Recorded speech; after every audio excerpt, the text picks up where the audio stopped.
Asthma বানাবে উচ্ছে পাতার বড়া। তার জন্য উচ্ছে পাতা নিয়ে নিয়েছে। উচ্ছে পাতাগুলো জলে দিয়ে পরিষ্কার করে ধুয়ে ওটা একটি পাত্রে তুলে নিচ্ছি। তারপরে উচ্ছে পাতাগুলো আমরা কুচি কুচি করে কেটে নেব।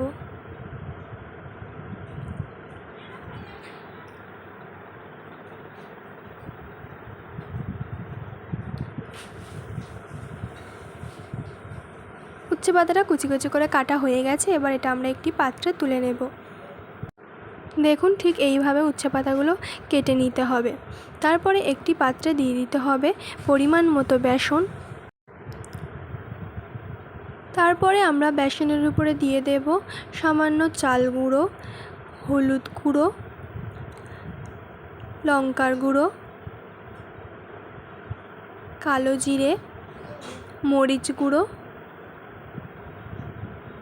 স্বাদ মতো লবণ, সামান্য জল দিয়ে ওটা আমরা মিশিয়ে নেব। এরকম অল্প অল্প করে জল দিয়ে ওটা ভালোভাবে ব্যাটারটা তৈরি করে নিতে হবে। তারপরে আমরা ব্যাটারটা এইভাবে ফাটিয়ে নেব কিছুক্ষণ। তারপরে আমরা ওই ব্যাটারটার উপরে দিয়ে দেব কুচে রাখা উচ্ছে পাতাটা, দিয়ে ওটা ব্যাটারটার সঙ্গে ভালোভাবে মিশিয়ে নেব।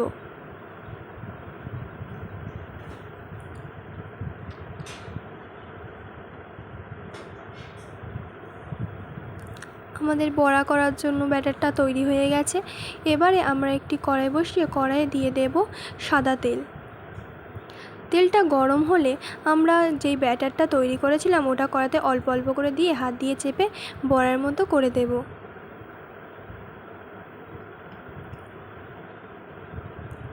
সব এইভাবে দেওয়া হয়ে গেছে। এবার এটা ভেজে নিতে হবে। এক পিঠ ভাজা হয়ে গেলে আমরা আর এক পিঠ এরকমভাবে উল্টে দিচ্ছি।